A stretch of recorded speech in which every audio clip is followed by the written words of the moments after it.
देखो 16वां प्रश्न। अगर आप प्रश्न संख्या 1 से लेकर 15 तक के जवाब जानना चाहते हो तो उसका लिंक इस वीडियो के नीचे डिस्क्रिप्शन में दिया हो, वहां जाकर आप देख सकते हो। 16वां प्रश्न देखो क्या कह रहा है। द्विघात बहुपद x square minus 2x minus 15 के शून्य ज्ञात कीजिए और इस बहुपद के शून्यकों तथा गुणांकों के मध्य संबंध की सत्यता की जांच कीजिए। तो पहले हमें शून्य ज्ञात करना है। तो शून्य ज्ञात करने का पहला नियम यही है कि उसको 0 के बराबर रख दो। जो भी बहुपद है उसको 0 के बराबर रख दो। तो x square minus 2x minus 15 को 0 के बराबर रख दिया। अब इसके क्या कर लो, गुणनखंड विधि से हल कर लो। तो माइनस के 2x के ऐसे दो टुकड़े करो कि उनको वापस जोड़े तो वापस माइनस 2x आए, और उन दोनों को अगर गुणा करें तो पहले और तीसरे पद के गुणा के बराबर आए। तो माइनस 2x के ऐसे दो टुकड़े कौन से हो गए, माइनस के 5x प्लस के 3x। देखो इन दोनों को जोड़ेंगे तो माइनस 5x प्लस के 3x कितना आएगा, माइनस के 2x, और अगर इन दोनों गुणा करेंगे तो माइनस के 15x स्क्वायर किसके बराबर आ रहा है, पहले और तीसरे पद के गुणा के बराबर। पहले और दूसरे पद में क्या कॉमन आ रहा है, x कॉमन आ रहा है। तो एक्स स्क्वायर में से x कॉमन आ गया, तो क्या बचा x, माइनस की जगह माइनस, 5x में से x कॉमन आ गया, क्या बच गया 5। तीसरे और चौथे पद में से क्या कॉमन आ रहा है, प्लस के 3, तो यहाँ क्या बच गया x, और 15 में से 3 कॉमन लिया, क्या बच गया माइनस के 5 बराबर 0। अब इन दोनों पदों में क्या कॉमन आ रहा है, x माइनस 5 कॉमन आ रहा है। तो x माइनस 5 कॉमन ले लिए, यहाँ पे क्या बच रहा है x, प्लस का चिन्ह आ गया। उसके बाद में दूसरे पद में क्या बच रहा है 3 बराबर 0। इन दोनों का गुणा 0 के बराबर है, ठीक है। तो या तो x माइनस 5 0 के बराबर होगा या x प्लस 3 0 के बराबर होगा। तो माइनस 5 का पक्षांतर करेंगे, इधर आके क्या हो जाएगा प्लस का 5, तो x बराबर 5 हो सकता है, या फिर प्लस के 3 का पक्षांतर करूंगा, क्या आ जाएगा माइनस के 3, तो x बराबर क्या हो सकता है माइनस के 3, ठीक है। तो ये हमारे शून्य का जो x का मान आता है वही हमारे क्या कहलाते हैं, शून्य कहलाते हैं। अतः बहुपद एक्स स्क्वायर माइनस के 2x माइनस के 15 के शून्य कौन से है, 5 व माइनस 3 है, ठीक है। अब सत्यता की जांच करनी है, तो दोनों शून्यकों का योग, ठीक है, ये दोनों क्या शून्य का, तो इन दोनों शून्यकों का योग ज्ञात करते हैं। तो 5 प्लस दूसरा शून्य कौन सा, माइनस के 3, ब्रैकेट हटाएंगे तो प्लस माइनस क्या आ जाएगा माइनस, 5 में से 3 घटाएंगे कितना बचेगा 2। तो ये तो हो गया जो हमने ज्ञात किया उनका योग। और दूसरा सूत्र से शून्य का योग, तो सूत्र से शून्य का योग क्या होता है, माइनस के b बटा a। तो माइनस के b बटा a, माइनस की जगह माइनस आ गया, b क्या होता है x का गुणांक। तो यहाँ पे x का गुणांक कितना है माइनस के 2, तो b की जगह कितना आ गया माइनस के 2 बटा a क्या होता है एक्स स्क्वायर का गुणांक। तो एक्स स्क्वायर का गुणांक यहाँ पे कितना है 1, माइनस को माइनस 1 गुणा किया प्लस 2 में 1 का भाग दिया, कितना आ गया 2। उसके बाद में देखो ये दोनों तो बराबर आ रहे हैं, ठीक है। शून्य का योग जो हमने ज्ञात किया था वो, और सूत्र से शून्य का योग क्या आ रहा है, वो दोनों क्या आ रहा है बराबर आ रहा है। अब इनका गुणनफल चेक कर लो।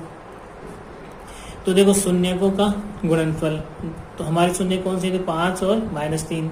तो 5 और माइनस 3 का गुणा करेंगे तो कितना आ रहा है माइनस के 15, ठीक है। अब सूत्र से शून्यकों का गुणनफल क्या होता है, तो सूत्र से शून्य का गुणनफल देखो यहाँ पर क्या होता है c बटा a होता है। तो सूत्र से शून्यकों का गुणनफल c बटा a। तो सूत्र मान रखेंगे c क्या अचर पद है, तो अचर पद यहाँ पे कितना है देखो माइनस के 15 है। तो c की जगह कितना आ गया माइनस के 15, a एक्स स्क्वायर का गुणांक है और वो कितना था 1, माइनस 15 में 1 का भाग देंगे क्या आएगा माइनस के 15। अतः शून्यकों एवं गुणांकों के मध्य संबंध क्या सत्य है, क्योंकि यहाँ पे देखो गुणनफल भी बराबर आ रहा है और योग भी बराबर आ रहा है, ठीक है। 5वीं प्रश्नावली का क्वेश्चन है 17वां क्वेश्चन, समांतर श्रेणी से था। यदि किसी समांतर श्रेणी के दूसरे और तीसरे पद क्रमशः 24 तथा 28 हों तो श्रेणी के पहले 61 पदों का योगफल ज्ञात कीजिए। दूसरा पद कितना है 24, दूसरे पद का मतलब a2 का मान कितना है 24, और a3 का मान कितना है तीसरा पद यानी a3 का मान कितना है 28।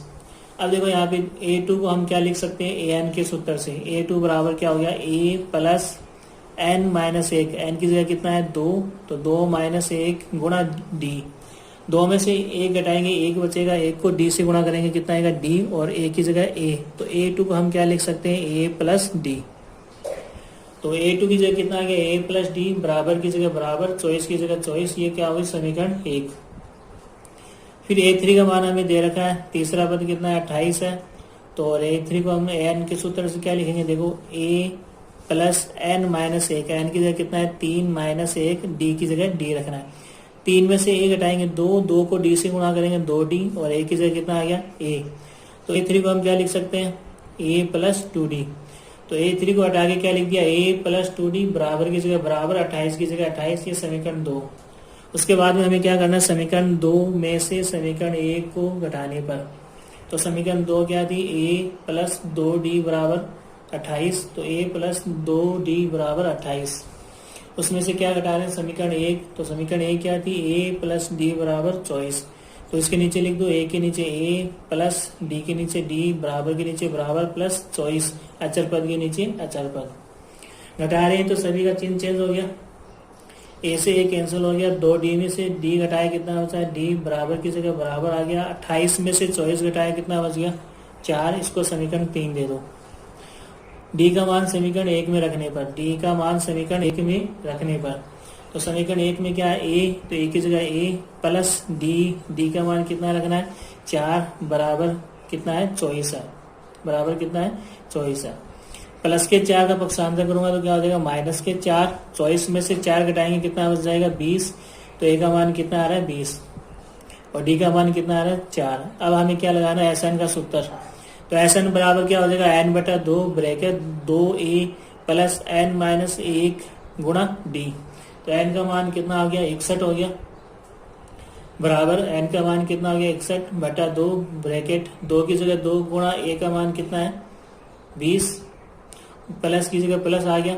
उसके बाद में n का मान कितना है 61, माइनस की जगह माइनस, a की जगह 1 आ गया, ब्रैकेट के बाद d का मान कितना रहेगा 4। तो ये तो सेम आ गया 61 बटा 2 ब्रैकेट 2 को 20 से गुणा करेंगे 40, और 61 में से 1 हटाएंगे कितना बचेगा 60, ब्रैकेट हटाएंगे तो गुणा 4, 60 को 4 से गुणा करेंगे तो कितना आएगा 6 चौक 24 और आगे 1 0, 240 हो गए, प्लस 40 का 40 आ गया, इधर कितना बचा 61 बटा 2। अब देखो आगे 61 बटा 2 तो सेम रहेगा, 61 बटा 2 तो यहाँ पे सेम रहेगा, ठीक है, बराबर इधर क्या चल रहा था s 61 गुणा यहाँ पे देखो 40 प्लस 240 को जोड़ने में कितना आ रहा है 280, ब्रैकेट हटाने पे गुणा चिन्ह लगा दो, 280 में 2 का भाग देंगे कितना आएगा 140, और 140 को फिर किससे गुणा करना है 61 से, कितना आ रहा है 8540। तो ये हमारा आंसर हो गया कि प्रथम 61 पदों का योगफल कितना आ रहा है 8540। देखो 8वीं प्रश्नावली का 18वां क्वेश्चन है, एक 12 मीटर ऊंचा पेड़ तेज हवा से इस प्रकार टूट जाता है कि उसका शीर्ष जमीन को छूने लगता है और जमीन के साथ 30 डिग्री का कोण बनाता है। तेज हवा से पेड़ जमीन से कितनी ऊंचाई से टूटा ज्ञात कीजिए। तो इसके लिए मान लेते हैं कि ये ए बी क्या है पेड़ है, ठीक है, ए से लेके बी तक क्या है पेड़ है, जिसकी ऊंचाई कितनी है 12 मीटर है, और ये जो ए बी पेड़ है वो बिंदु सी से टूट जाता है। टूटने के बाद में ये ऊपर वाला भाग कहाँ आ जाता है, ये ऊपर वाला भाग कहाँ आ जाता है नीचे आ जाता है, ठीक है। तो ये बिंदु ए टॉप पे था, इसका शिखर था, वो टूट के कहाँ गया नीचे जमीन पे बिंदु डी पे, और वो जमीन के साथ कितने डिग्री का कोण बना रहा है 30 डिग्री का कोण बना रहा है, ठीक है। तो अगर ये ऊंचाई मान लेते हैं बीसी कितनी है, अगर एक्स है कि ये पेड़ एक्स मीटर ऊंचाई से टूटा है, तो ये ऊपर वाला कितना बचेगा 12 माइनस एक्स बचेगा, और ये अगर 12 माइनस एक्स है तो ये वाला भाग टूट के कहाँ है नीचे आया है, तो ये भी कितना होगा सी डी बराबर भी 12 माइनस एक्स होगा। तो सी डी बराबर कितना हो गया 12 माइनस एक्स मीटर हो गया। अब देखो समकोण त्रिभुज सी बी डी में लंब हमें दे रखा है, कर्ण हमें पता है, ठीक है। तो लंब और कर्ण किस में आता है साइन थीटा में, तो साइन थीटा बराबर क्या होता है लंब बटा कर्ण। थीटा का मान यहाँ पे 30 है तो साइन 30 हो गया, बराबर लंब यहाँ पे कितना है थीटा के सामने x है, तो लंब का मान x, और कर्ण यहाँ पे 90 के सामने कितना है 12 माइनस एक्स हो गया। साइन 30 का मान साइन से कितना होता है 1/2, बराबर ये सेम टू सेम आ गया। वजन गुणा करेंगे 2 को x से करेंगे 2x, बराबर 12 माइनस एक्स को 1 से गुणा करूंगा 12 माइनस एक्स, वही सेम संख्या आएगी। माइनस एक्स का लेफ्ट साइड में पक्षांतर करेंगे तो क्या हो जाएगा प्लस एक्स, बराबर राइट साइड में क्या बचेगा सिर्फ 12, 2x प्लस एक्स जुड़ के कितने हो गए 3x, बराबर इस साइड में राइट साइड में क्या है 12, सेम टू सेम आ गया। एक्स के साथ 3 गुना हो रहा था, पक्षांतरण करने के बाद में कहाँ आ गया, बट्टा में आ गया राइट साइड में। इधर क्या होता है, सिर्फ एक्स, 12 में 3 का भाग देंगे कितना आएगा 4, और इधर क्या होता है एक्स, यानी एक्स बराबर कितना आ गया 4, और हमें एक्स का मान ही ज्ञात करना था। तो अतः हम क्या कह सकते हैं, वह पेड़ जमीन से 4 मीटर की ऊंचाई से टूटा। ठीक है।